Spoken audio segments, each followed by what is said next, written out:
tell me about the decoy side of things then. So the tow decoys with the B1s, obviously decoys were used extensively in Desert Storm. There was a very sophisticated plan, as I understand it, to shoot those off of, not only A7s and F-18s and stuff coming off of carriers, but I know that they forward positioned ground units to fire them off from Saudi.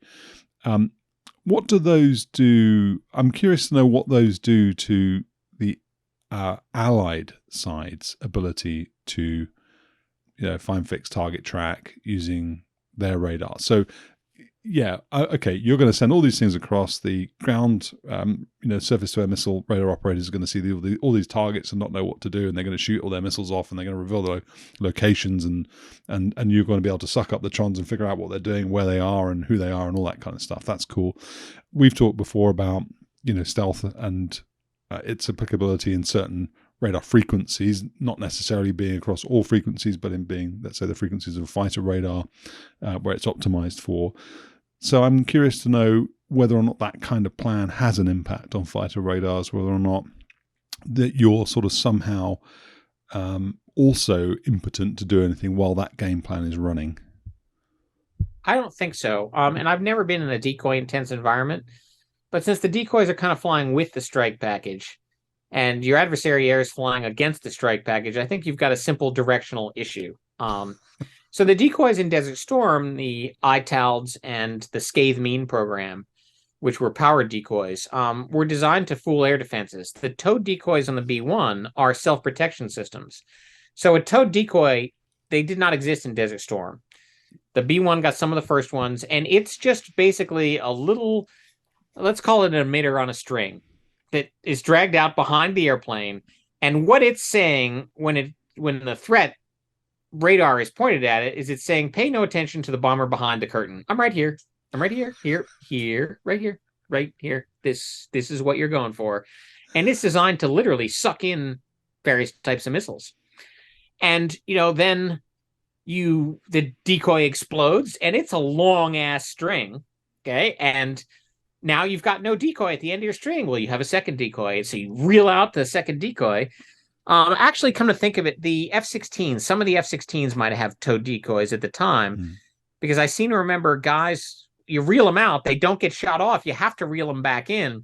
There's an emergency procedure for landing when you can't, reel your decoy back in and the wire won't cut. There's a jettison procedure for that. So there's actually an emergency procedure. And I seem to remember a Viper on a base I was at one time coming in with a towed decoy strung out. And you just run the procedure, and you hope you don't drag it through all the runway lights and wipe them all out, because I'm sure the line breaks under that kind of stress. But yeah, the B1s, that's why you could feel good about the gunners targeting a B1 and not you, because they had towed decoys. Okay. Earlier in Serbia, so when you go back to Deliberate Force, the Harriers, the British Harriers had a decoy that was called Gen X, that was a short-term emitting decoy that actually was used in place of chaff, where it comes out, and it only has to last for X number of seconds. It comes out, the jammer kicks on, it says, here I am, here I am, here I am. Oh, sorry, Mr. Chance. And by that time, the Harrier's out of the zone. I don't know how effective those were. I mean, the only Harrier shot down to a surface-to-air missile threat during, a relatively calm period. But those are all just designed to add to the self-protection aspect. Okay, talk to us about Checkrides. Checkrides. Okay, so as I previously mentioned, my Checkrides are often a complete freaking disaster. I mean, my first Checkride in the F-4E was actually a textbook quality intercept, except that my student pilot and I had busted the Checkride in the emergency procedures phase when I failed to eject early enough, and I got me out of the simulator, but not him. So I was in the envelope, he was out of the envelope, and my view at the time had been, as long as I pull a handle before we hit the simulated ground, we're good to go. Well, not good to go. So that's an important learning lesson. So again, even a textbook quality intercept is a good Checkride and not a great, exceptionally qualified Checkride, because we blew the simulator.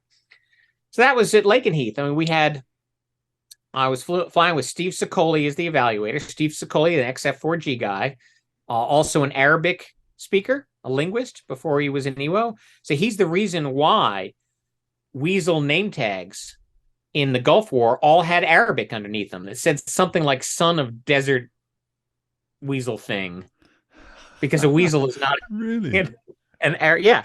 So Steve Sicoli is the reason why we had all those and why they said the right things. Because there was another cases, there was a squadron next to us, the Pave Low guys. So I flew with a door gunner. Now we're going back to post Desert Storm, but I flew as a door gunner a couple times on the Pave Low helicopters because I had nothing better to do, and they were willing to teach me. I learned night vision goggles, learned to fire 50 cal out the side of an airplane. Not even sure I can hit the ground, but it makes lots of noise and it makes tracers and it's fun. So I got to go. And they had a colonel coming in, and they had him made a name tag, and it had the line underneath it.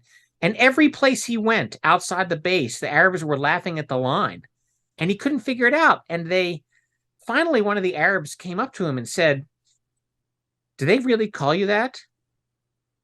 And he goes, "Call me what? It's my name. Man who has sex with camels." The special ops colonel helicopter pilot had flown in, and for weeks he's wearing a name tag that says Jim Bob Jones, but underneath in Arabic it says "man who has sex with camels." So anyway, thanks to Steve Sicoli, we weren't at least going to do that to ourselves. But Soko is a CFE. I'm flying a Checkride in England, and it's not going to go well. The weather's crappy, so we come up with two plans. We're going to simulate dropping GBU-10s, 2,000-pound laser guided bombs, and if we don't have the good weather, we're going to change those on the fly in our simulated loadout on the PAX, which is the programmable armament control system. We're going to change that. We're going to Mark 84 dumb bombs because we will never drop laser guided bombs slick through the weather, right? So it's a short turn. It's a short run in. There's clouds. There's not clouds. There's clouds. Shoot, I totally forget trying to acquire the target. I forget to switch to another loadout. And I drop my two simulated GBU-10s through the weather.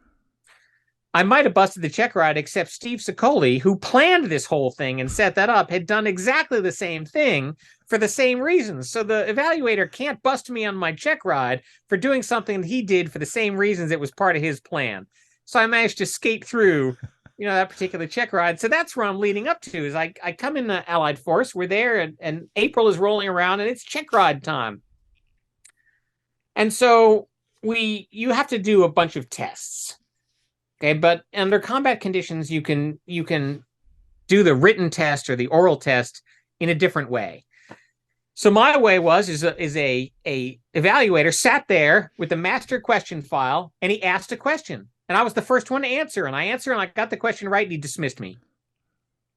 And so that's the way I think it went after that. Is he asked a question from the master question file, which has 400 questions in it, and you study the master question file prior to your Checkride, and if somebody got the answer right, you'd throw them out of the room and they were done.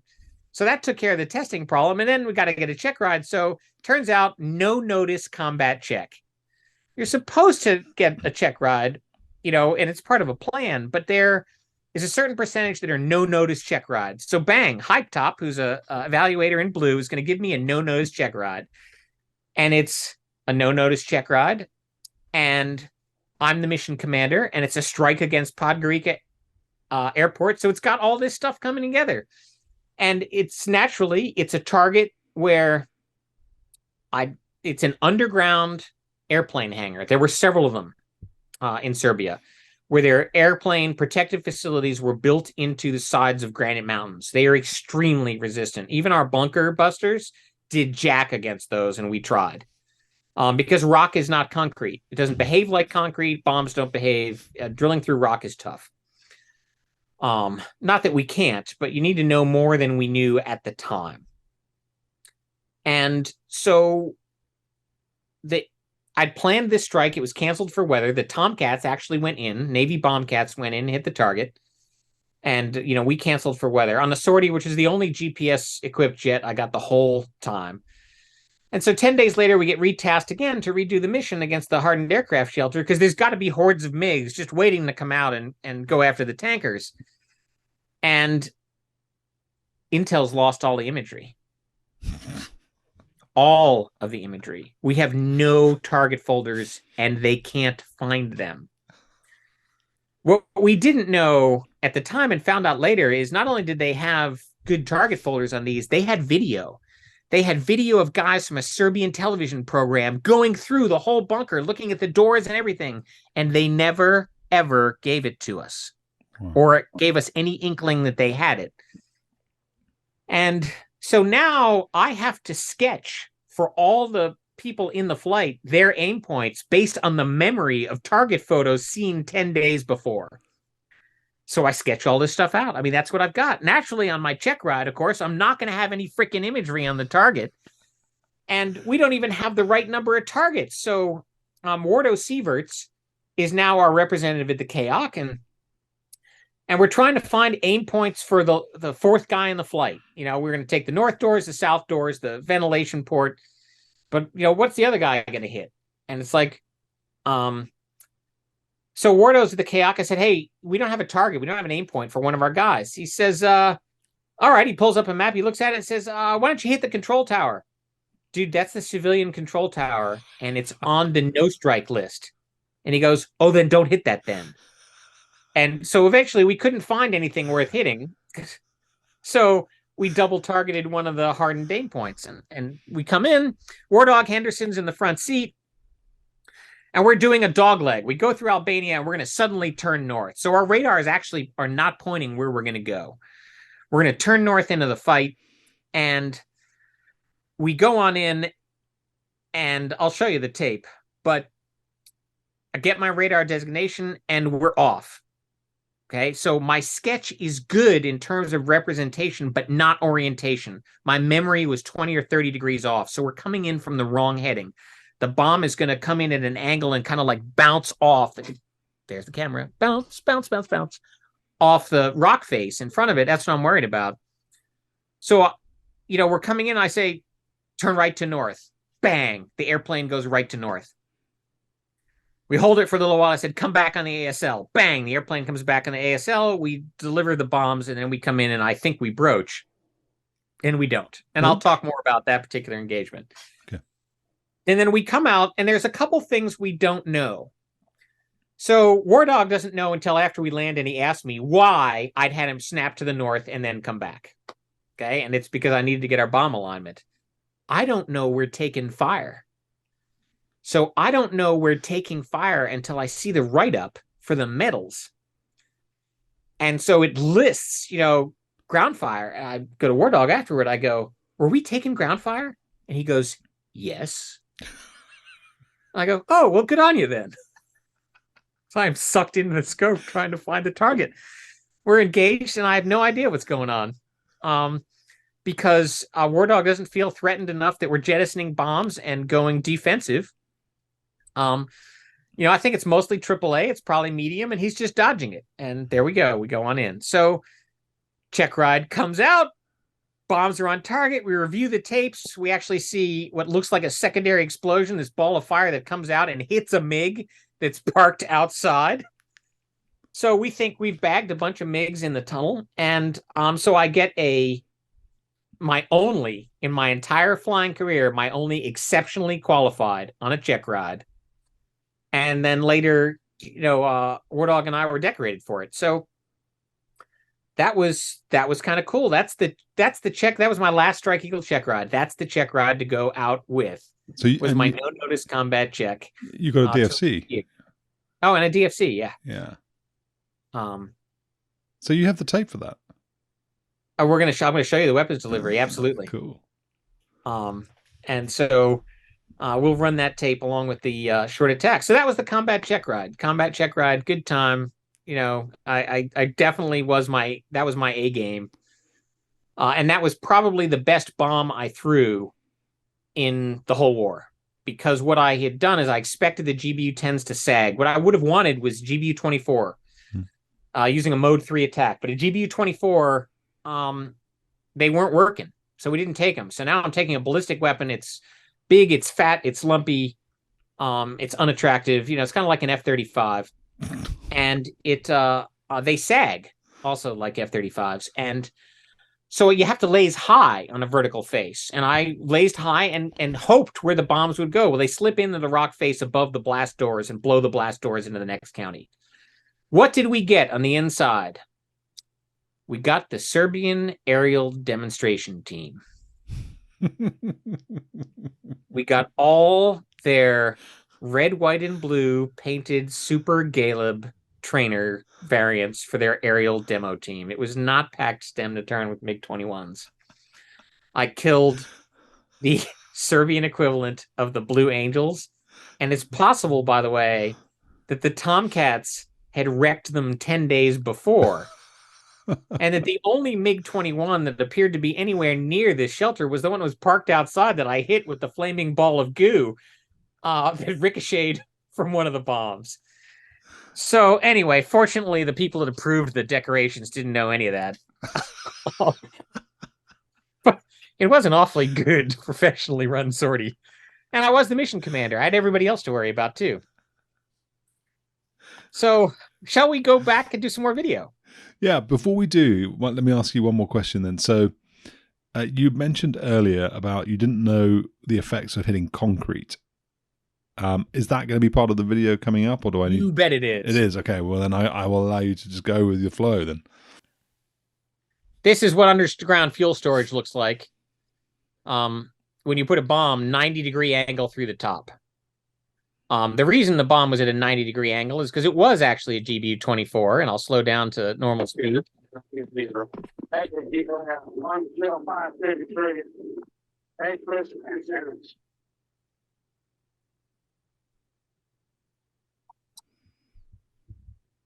We released too close. We released inside minimum range. The bomb comes straight down and causes a small volcano.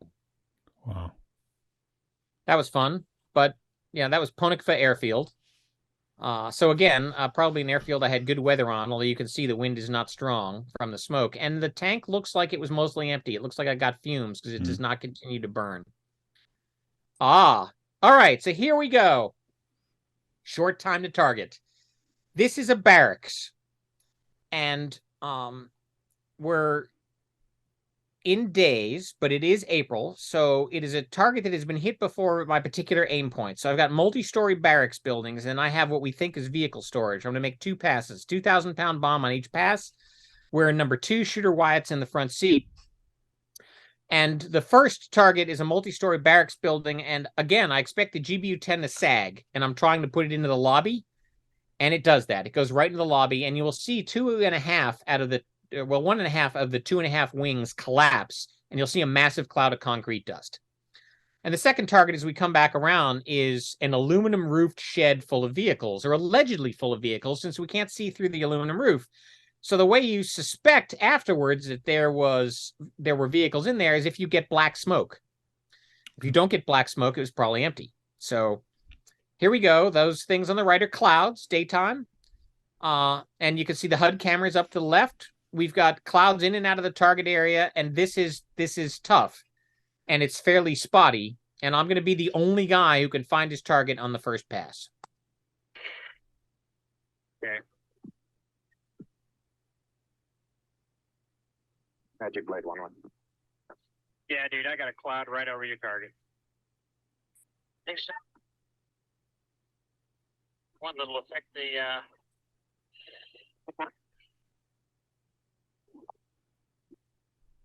captured. That's it. That's my captured call after we clear the clouds.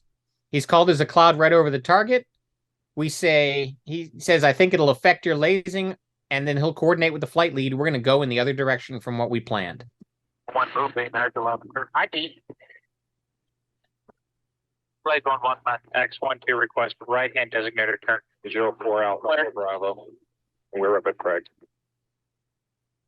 Target ID. Okay, I think we can do it. Okay. Blade 1-1, magic standby. Okay, we. Program 1, single weapon. Blade 1-1, Act 1-1. So we're turning to the right instead of our planned turn to the left, and it's a pretty aggressive turn, as you can see from the HUD display. And all Shooter did is request designator turn to the right, and we get back the one-word call cleared. We're done. Understand right hand designator. Now, this is pretty decent video, so I'm going to just, for the audience, this is our flight path marker where the airplane is going on the left. You can see, maybe you can see the mouse. And this is a pitch ladder. So it's always perpendicular to the ground. And this is level, 5 degrees high, 10 degrees high, etc. 5 low, 10 low. Crosshairs are where my laser is firing. A flashing L will tell you that my laser is firing. And there's a bunch of data around the corners that tells me. But the one you're looking for is the T impact right here. It starts out T-rel, which is time to release. After the bomb releases, it turns to T-imp. And it's just going to count down till impact. And that's what we use. It's all modeled. We don't know precisely when the bomb's going to arrive, but it's generally going to arrive within 2 seconds of when the T-impact says it's going to arrive. And then on the left side of the HUD, of course, we've got airspeed, altitude, and a bunch of digital data. CDES? CDES. CDES is a continuous designation mode that I am not going to explain even a little, other than the name. Okay, it was a great improvement in Suite 3, I think, although it might have come about in Suite 2 back in the day. It was just a way to put a little bit of automation in the computer to help it so that every time you wanted a designation, you normally get it by squeezing the trigger. CDES, you still got it by squeezing a trigger, but there were some ways that it helped you out. So now I go to full screen because I want to get a good view of this. I was told after this strike to stop doing this. Not because it was a bad thing on my part, but that the squadron commander, Wardog, felt that the young lieutenants and captains were going to follow the Starbaby example and screw it up. So I had to stop going for my video, my big one-screen video, because you'll see the HUD come back. He was afraid people would not bring the HUD back and we'd lose a bunch of the data.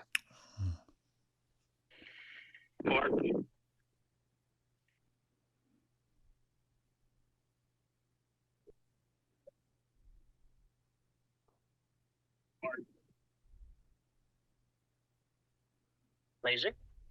11 seconds. Blade 1-1, magic push 4-4 alpha or 4-5 alpha. 3, 2, 1, 0. Yeah, right. You get thermal bloom, kind of gains down the scope. That's going to fade, and you're going to see from the collapse, there is just concrete dust everywhere. You can't see through it. The laser cannot fire through it. That's something we didn't get in training. But 2 out of the 3 wings, or 2.5 out of the, or 1.5 out of the 2.5 wings, I cannot get that right. What a smoke out of that one. Yeah, go straight to the 9.1. This way, leader 1 beam. 5 authenticate Alpha, India, Romeo. All right, so I'm going to speed that up as we come around for a second pass. So you will note you don't see any smoke anywhere else, and that's because nobody else dropped. So everybody is now going to release both weapons on their second target, except for us. We're going to release 1 weapon on our second target because we're not making 3 passes. And it would have taken 3 passes to serve all the possible targets. So as we go around, you can see how well the concrete dust hangs, and now it gives us good indication on the wings, and now I've jumped forward into our second pass. Won't be in temporary once again. Are you watershed? Stay firm, Panther 8-1. Minute. There we go, using code words again. So Panther 8-1 is watershed. Do I know what watershed is? No. Did I know it then? No. Did it matter? I hope not.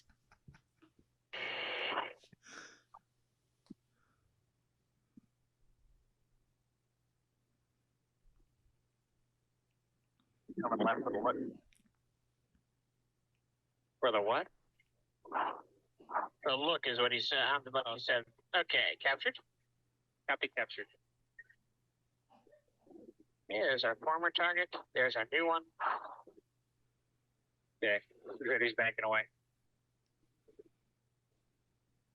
Where? Target ID. They reference it again. Target. Field.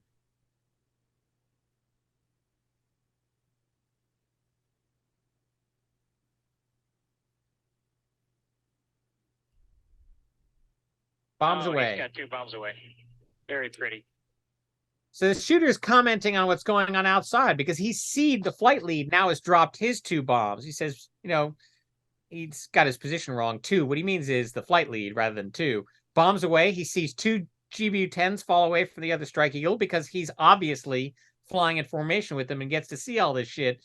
I'm seeing crosshairs on a 4.5-inch green screen, and that's all I will see until things go bang. I mean, it's not like I don't look outside the cockpit to see things go bang. So the stick monkey in the front seat sometimes gets a better view. I believe you.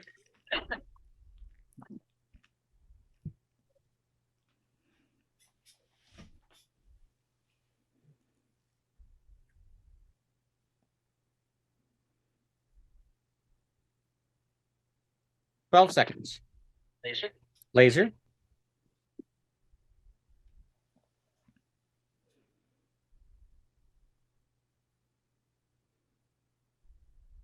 Big splash. Wow. Splash. Nice shot, Starbaby. Wow. Look at that aluminum go.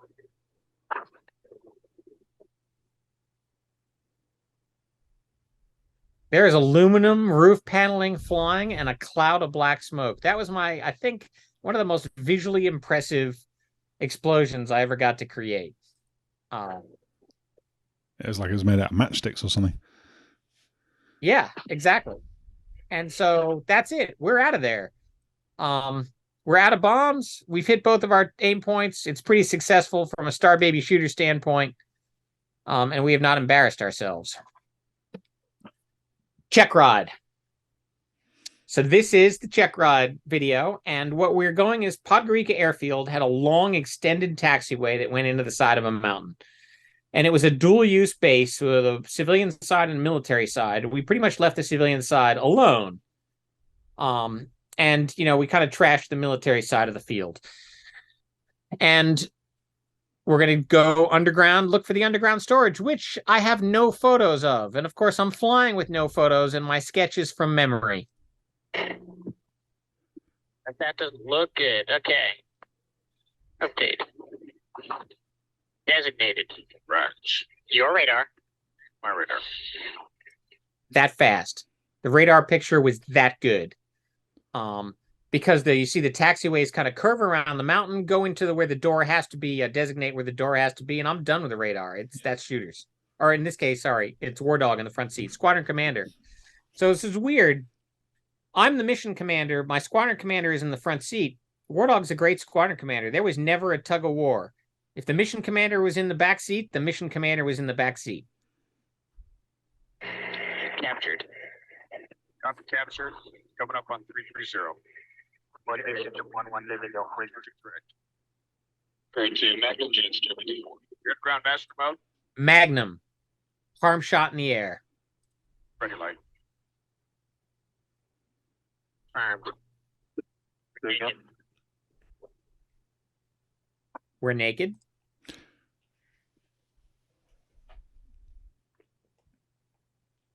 Lateral 1-1, man. Take you on this. Okay. I love it. Okay, your knickers in a ringer, pal. Air 2, 10 on Jets, near 54.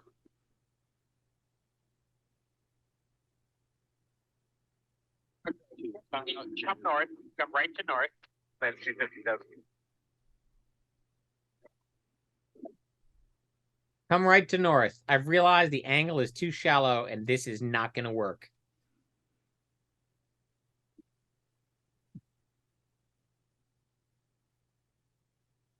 Rolling out north. Designated? Okay, come back on the designation. Okay. Target ID. Raj. Magic clear. The weather looks good to me. Same. Magic does. Cleared to drop. Raj, clear to drop. Dagger 3-1 confirm. Dagger 3-1 as 5 seconds rolling. Picture clear.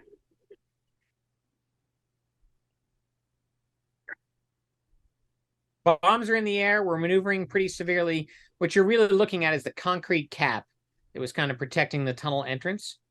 And this, even on the original tape, it was hard to make out. unless you knew what you're looking for. But the white, curve, the taxiway coming in here is the pointer, and sitting here at the same temperature as the taxiway around here is a MiG-21. Ah. And so he's doing a dive delivery then. Pardon? He's doing a dive delivery? Yeah, we did a bunch of dive deliveries because it reduced the time of flight and put some energy on the bomb. And so remember, we're using GBU-10s with their tendency to sag when we'd rather have had a GBU-24 that I couldn't trust. So War Dog we're going to deliver, 20-degree dive was typical. So remember, Shooter and I attacked an SA-3 in the clouds at a 20-degree dive.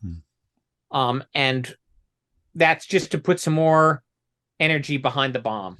Okay.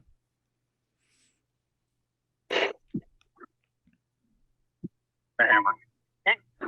Bomb's away.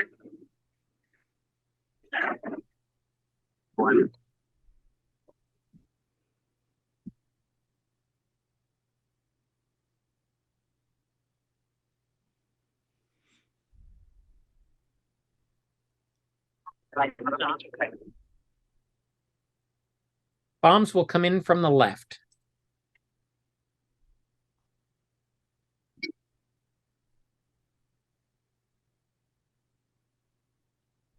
So here's a better view. You can see how the taxiway, here's where the MiG is, around here.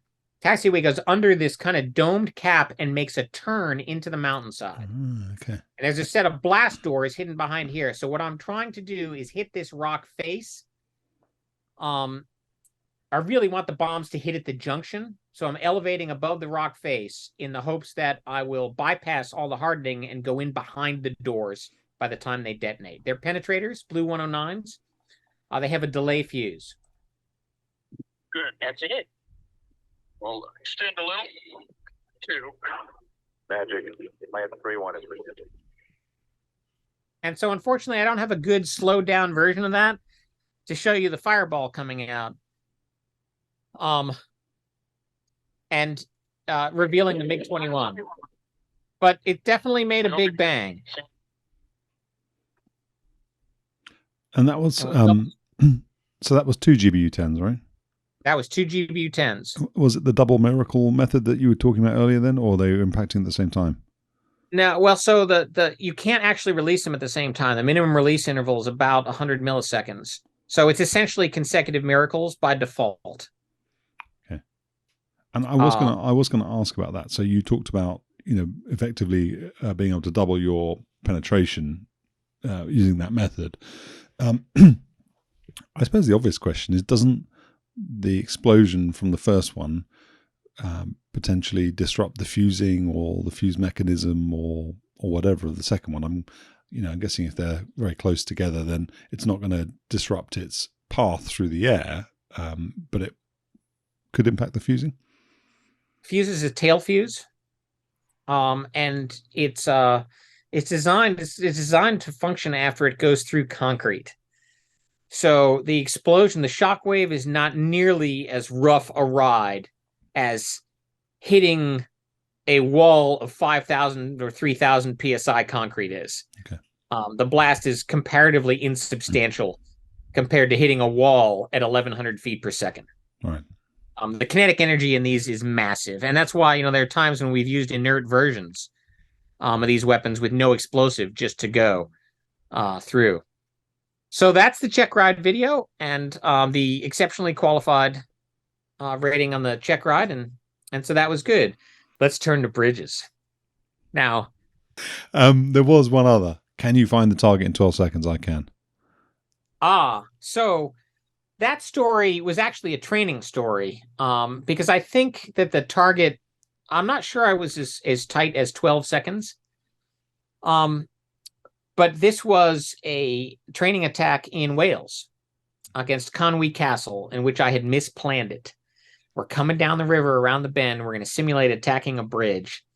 And I failed to realize that the river banks are three-dimensional objects and that there's a hill between me and the target until the 12-second point. So as we come whipping around the hill at 540 knots, I've got 12 seconds to find the bridge, designate the target or find the aim point, designate the target, and tell the pilot he's cleared to drop. But we could do timing and see, because those cloud obscured ones against the barracks and the vehicle storage, that was pretty close to 12 seconds. Yeah. So there's a couple of them where I'm pretty quick. I actually think that now that I think about it, the Wales one was 7 seconds. But that's about as good as I get. I thought that video you just showed with the cloud obscuring the target and UG rolling in and you saying don't release, I thought that was pretty quick, where it just suddenly appears again and you slew the crosshairs over it. I mean, that seemed to me to be pretty rapid, especially given that I suppose what you don't really appreciate watching it is he's just rolled upside down. Well, he's rolled upside down and pulled and then rolled the right way again. And you're in the back there, presumably sort of feeling all of these physiological forces and still, sort of creating, still relying on the mental capacity to, know what's going on and then reacquire the target, recapture the target in the pod. Yeah, so that was not a target acquisition because I had it earlier. It was a reacquisition and a check. And I wouldn't have had to do that if there hadn't been a second bridge in reasonably close proximity. Yeah. So when I lost the target because of the clouds, that's what causes the drop delay, is because I'm sweeping up and down the river to check the other cues to make sure I've got the right bridge. That was one thing I was going to ask you. I mean, we'll close soon because it's late here and I've taken up lots of your time already. But I was going to ask you, one of the things I noticed about some of the weapon systems video I see from today's Strike Eagles on Suite 9 or whatever it is they're on, is some symbology that looks like it's sort of sensor fusion type or network type symbology on the target pod. So you can see other people's dimpies or other people's aim points or whatever it is that you're seeing. And one thing I'd sort of noticed is that an absence of that in this weapon system video you've just shown, the target pod video you've just shown.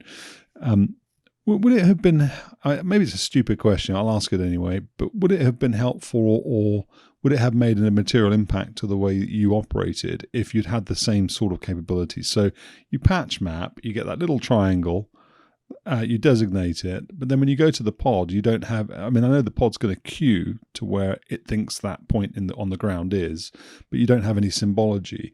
How much of a game changer do you think that kind of thing is, and would it have helped you? It's hugely helpful. It would have helped. So what I wanted first is what the guys got in the mid-2010s, which was the collateral damage circle, which actually shows up like an oval is the way you actually see it, but it's really projecting a circle on the ground if you look at it from a God's eye view, because that has a definable range. And so that was the first situational tool that would have helped, is to have a range circle whereby you can judge what distances are instead of just wagging it. And then multiple reference points in there for other possible aim points, or in the case of, where you might see somebody else's J3.5 track off the data link. Those all add to your situational awareness. If those are really they help with moving targets and they help with targets in proximity to friendly forces, but they're still really good situational awareness tools. And we'd have loved to have them. But what we were excited about at the time were the north arrow. The north arrow was the greatest thing since sliced bread, and you mostly don't notice it. It's this teeny tiny little arrow. And then the open square, the box that tells you where your pod is pointing. Okay, prior to Suite 2, that had been a ball. And now it's just an open box, so it doesn't obscure anything. And that tells you where, if it's 45 degrees left of the center of the scope, left of your crosshairs, then your pod is pointing 45 degrees left of your nose. And the closer it is to the crosshairs, the steeper the angle is. That and the north arrow were huge situational awareness tools for you to orient the big picture. But, orienting fine pictures, that was still up to you in target study. And I used to tell guys, I said, look, you get the target package, you have to study it in the brief. And yeah, I would often sketch it, not because my sketches are of any use to me, but because that is a method of getting it into my memory. I said, if you're not prepared to walk out of the target, or walk out of the briefing room, lose your entire target package in a wind gust as you walk past an F-16, they all get sucked into its engine. If you can't have all that shit happen and still hit the target on the first pass, you have not studied the target enough in the briefing room. which actually brings me to another story. So video I'm not going to show because there's no explosions in it are one day, no shit, there I was. And when I stepped out to an airplane, I had a list that I had extracted from. I had a list of possible quotes I was going to put on the bomb. And my paint pen, I carried a paint pen, and I would write a quote on the left bomb, and I would hand the paint pen to the pilot, and he could have the right bomb. And so when I talked about the oil storage tanks that we hit in the mad shuffle, I had written shaken, not stirred on that particular bomb. And I come out, and there's this beautiful bomb underneath the wing. And this is the only virgin target I get in the entire month of May. It's a bunker allegedly full of ammunition shells. I've got a penetrator bomb. I'm going to drop 2 on one pass. And this one is decorated. It's got teeth. It's got eyes. It's got signatures from the DC Guard. And what's written on it is object in mirror may be closer than it appears. So I'm good. I don't need to add anything to that bomb. I don't even sign it. I've got a good bomb. I'm going to take it. And we've got... I don't even remember who the pilot was. So I've got a pilot up front. Pilot of number 2 was Genghis. I don't know who the Wizzo was, and I had a couple lieutenants and young captains in 3 and 4. And I'm gonna drop 2 bombs on the first pass. Each of them will drop 1 bomb on the first pass. And then they'll come around for a second pass, clean up some more buildings, and we'll all leave as a 4-ship. 2 passes, the limit. And we come in, and I've got the target, and it's a bunker, and we're cool. Oh, 2 jacks. 2 jacks was the Wizzo in the second jet. And we drop the bombs, and they both got, and one goes through the roof of the bunker, and one goes right through the freaking armored doors, and they dud. 2 jacks and Genghis dropped their weapon, hit their target, and it duds. 3 and 4, as they revealed in the debrief, their targeting plan was to drop on my smoke. They figured Starbaby always hits the target. Let's drop on Starbaby's smoke. So they go through dry because there is no smoke from Starbaby's bombs because they did not go off.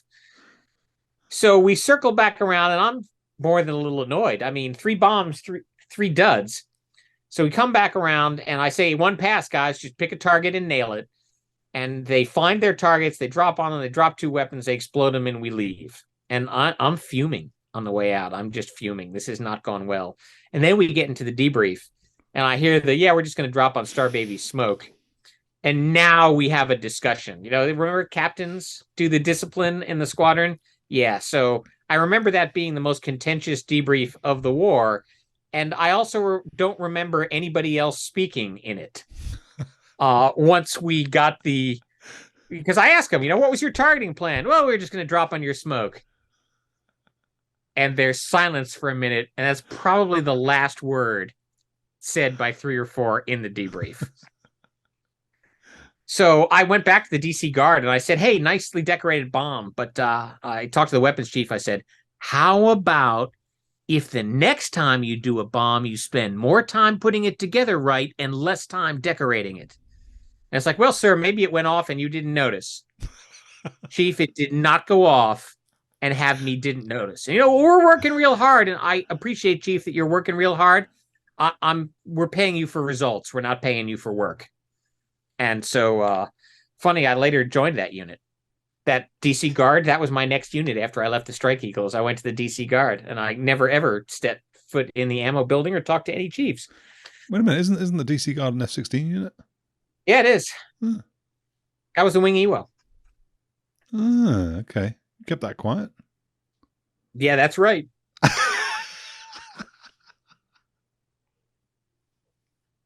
Yeah, that was an interesting assignment. Okay. So there we go. That's Starbaby and Allied Force. I got to drop a bunch of bombs. Shortly after that, I actually went home early before the end of hostilities because they stretched out into June. Just because of some miscommunications. I couldn't believe they were sending the Wing Ewo home. But the wing commander needed to fly home and needed somebody to keep him from going into Switzerland on the way back. So I flew home and I took 2 weeks off, and I was going to fly one of the long sorties from Lakenheath just for the hell of it. And that didn't materialize because of weather. And so I ended up flying with Fifi Malakowski on some of her MQ upgrade rides, and it all worked out. I actually went and took a vacation, went back down to Italy while some of the squadron were still there doing nothing, and on base. And, we were checking out things and visiting friends and people and eating at quality restaurants. Wow. So that was Allied Force and wrapped up in June. During Allied Force, I'd been passed over for Major.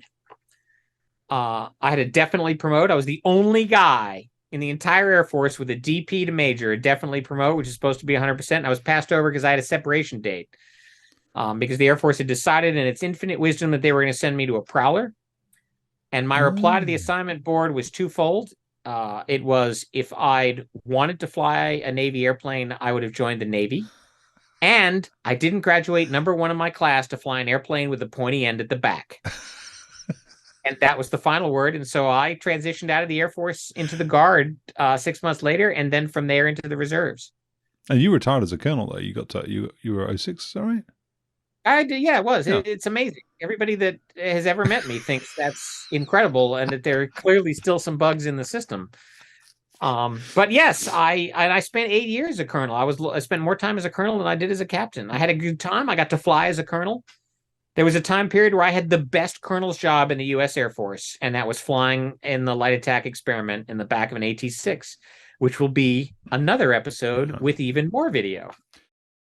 Thanks for tuning in to 10% True. I hope you enjoyed this episode. Feel free to subscribe, and if you're on YouTube, hit the bell button to make sure you get notified of the next episode. Thanks, and take care.